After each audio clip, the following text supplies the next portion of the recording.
अस्सलामु अलैकुम वरहमतुल्लाहि वबरकातुहू। कल एक ईमान एक तहरीक है जो एजुकेशनल सेक्टर या हेल्थ सेक्टर में एज अ थिंक टैंक के तौर पर मुसलमानों में काम करने के लिए एक तहरीक का वजूद अमल में आया है। कल का एक प्रेजेंटेशन था शहादत ख़ान का, educational upliftment of Muslims in Nepal, challenges and solution, ये इसका टॉपिक था। उन्होंने 3 मेजर पॉइंट पर उन्होंने बात की।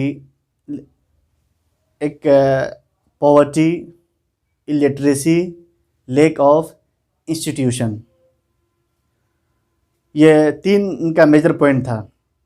तो आज हम उन्हीं 3 पॉइंट पर आपसे चंद चीज़ वाज़े करूँगा, क्योंकि इससे पहले ही बहुत सारे प्रेजेंटेशन होते हैं, बहुत सारी चीज़ें आती हैं, लेकिन एक्चुअली हम जब भी बात करते हैं प्रॉब्लम्स पर बात करते हैं, सॉल्यूशन पे बात हमारा बहुत कम होता है, और फिर हमारा इम्प्लीमेंटेशन भी बहुत कम होता है।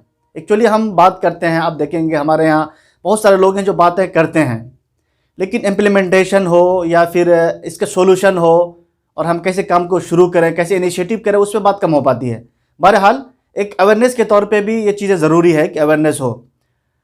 तो एक मुस्लिम कम्युनिटी जो नेपाल में है, उसमें आमतौर पे जो पॉवर्टी है एक मेजर एक फैक्टर है, जिसकी वजह से मुसलमान एजुकेशन सेक्टर में बहुत पीछे हैं। क्योंकि पॉवर्टी जब होती है तो वो फ़ीस पे नहीं कर पाते हैं, फिर जब फ़ीस पे नहीं कर पाते अपने बच्चों को स्कूल नहीं भेज पाते हैं। और आप बहुत सारे देखेंगे कि जो बहुत सारे फैमिलीज़ होती है जिनके बच्चों को वो 7 8 साल 10 साल का होता है, फिर उसको मजदूरी करने के लिए भेज देते हैं, कहीं पर नौकरी में डाल देते हैं, या फिर 15 या 20 साल के जब हो जाते हैं तो उनको फिर वो गल्फ़ ममालिक भेज देते हैं ताकि वहाँ पे जाकर के कोई काम करे और वहाँ से पैसे कमाएं।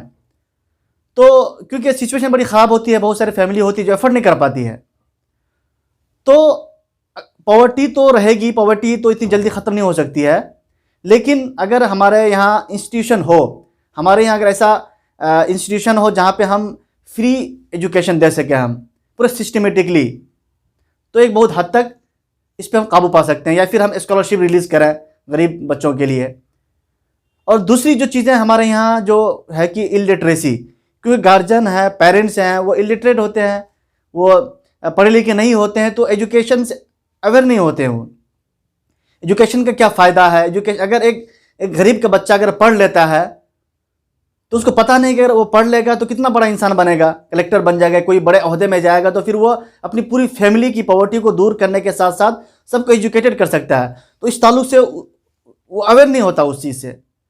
तो इलिटरेसी भी एक बड़ा फैक्टर है जिसकी वजह से क्या कहते हैं, लोग अनएजुकेटेड हैं, जो आजकल के जो न्यू जनरेशन है उसको पढ़ा नहीं पाते हैं। तो पहला पॉवर्टी है, एक बड़ा फैक्टर है। इलिटरेसी है, अवेयर नहीं है वो लोग, पेरेंट्स अवेयर नहीं है कि अपने बच्चों को पढ़ाएं। आप जब देखेंगे सोसाइटी में तो बहुत सारे लोग बोलते हैं भाई मेरे पास एजुकेशन पढ़ा के क्या करेंगे, बच्चों को भेज देते हैं, कुछ कमा लेगा। तो क्योंकि उनको अवेयर नहीं उस चीज़ से, जो उसको अवेयर करेंगे हम कि एजुकेशन क्या फ़ायदा है।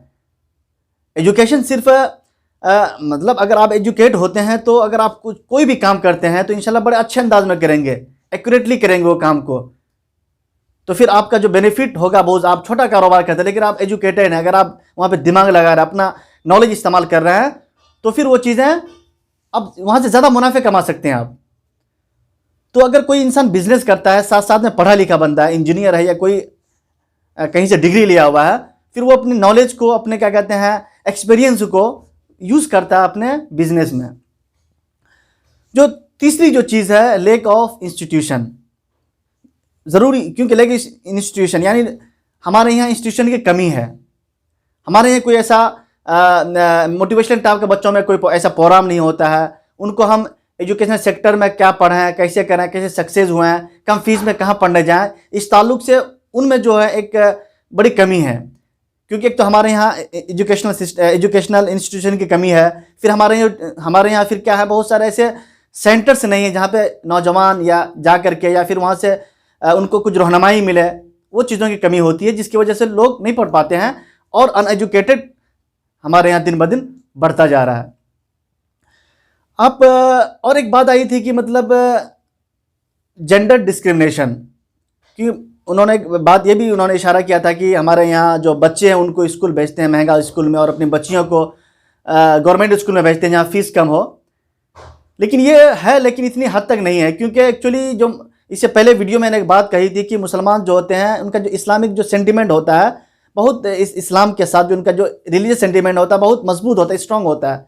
तो वो कोशिश करते हैं कि बच्चियों को जहाँ वहाँ उस जगह भेजा जहाँ पे उनका ईमान महफूज रहे और उनकी इज्जत और इफ़्फ़त पर आँच ना आए। तो एक्चुअली हमारे यहाँ जो एक मुसलमानों के इंस्टीट्यूशन बहुत कम है, कॉलेजेस भी नहीं है, तो जिसकी वजह से वो अपने बच्चों को नहीं भेज पाते हैं। कोई एजुकेशन का सिस्टम रहता है, फिर वहाँ पर उनको पर्दा या और बहुत सारी चीज़ें हैं जहाँ पे उनको ऐसा लगता है कि मतलब उनको एक अच्छा फील नहीं होता है वहाँ पे। क्योंकि मैं बिरानगर में बहुत सारे मैं मुस्लिम जो बहुत सारे इंजीनियर्स वगैरह जो फैकल्टी में पढ़ रहे हैं उनसे मैंने जब बात की तो बता रहे थे कि हाँ मतलब हम लोगों के जब नाकाम में जाते हैं तो मतलब हम लोग ईज़नेस फील नहीं करते हैं, मतलब एक अजीब तरह लगता है, ऐसा माहौल होता है वहाँ कर का। तो हम उस माहौल को हम कैसे ख़त्म किया जाए, तो ये क्योंकि सब लोग अपने अपने मजहबी रवादारी के साथ अपने मज़हब में जो उनकी चीज़ें हैं वो, क्योंकि हर मुल्क में एक मजहबी आज़ादी है तो हर लोग अपने मज़हब के अतबार से कपड़ा पहनने में आज़ाद है, तो वो चीज़ें नहीं आनी चाहिए। बहरहाल अगर आ रही है तो उसको हम कैसे भी ख़त्म करें, लोगों को बताएं कि ये हमारा एक कल्चर है, हमारा अपना एक मजहबी चीज़ है। तो बहरहाल तो और आखिर में मैं ये कहना चाहता हूँ कि ज़रूर अपने बच्चों को पढ़ाएं, अपने बच्चों को एजुकेट करें। ख़ास तौर से अगर आपने एक लड़की को एजुकेट किया तो फिर अगर उसकी जो एजुकेट किया तो फिर वो एजुकेट उन्हीं तक महदूद। लेकिन अगर आपने एक बच्ची को तालीम याफ्ता बनाया, अगर आपने अपनी लड़कियों को तालीम याफ्ता बनाया तो पूरी फैमिली को, पूरी सोसाइटी को वो तालीम याफ्ता बना सकती है। तो एजुकेशन से आप कंप्रोमाइज़ ना करें। आप अपने अपने अपने पैसे को आप देखते हैं कि आप अपनी ज़िंदगी में आप अपनी लाइफ कपड़ा पहनने में या फिर शादी ब्याह में आप कंप्रोमाइज़ नहीं करते हैं। जितना हद तक होता है आप खर्च करते हैं, शादी ब्याह में खर्चे करते हैं, अपने कपड़ा पहनने में आप बहुत हद तक खर्चे करते हैं। लेकिन जब एजुकेशन की बात आती है तो 500 रुपये फ़ीस देना मुश्किल हो जाता है। तो ये जहन बनाए। मैं उम्मीद करता हूँ कि आप अगर एजुकेट अपने बच्चों को करेंगे तो ऐसा नहीं कि आपकी सिर्फ पॉवर्टी दूर होगी, बल्कि आपके साथ साथ आपकी ज़िंदगी का जो मेयार है, आपका पूरी फैमिली भी एक अच्छे मेयार पे ज़िंदगी गुजारेगी। तो कोशिश करें कि अपने बच्चों को एजुकेट करें और इंशाल्लाह बहुत सारे लोग अभी काम कर रहे हैं। इंशाल्लाह बहुत जल्द जो बहुत सारे इलाके में जहाँ पे इंस्टीट्यूशन की कमी है, इंशाल्लाह बहुत सारे लोग काम कर रहे हैं। धीरे धीरे इंशाल्लाह वो चीज़ें भी ख़त्म होगी।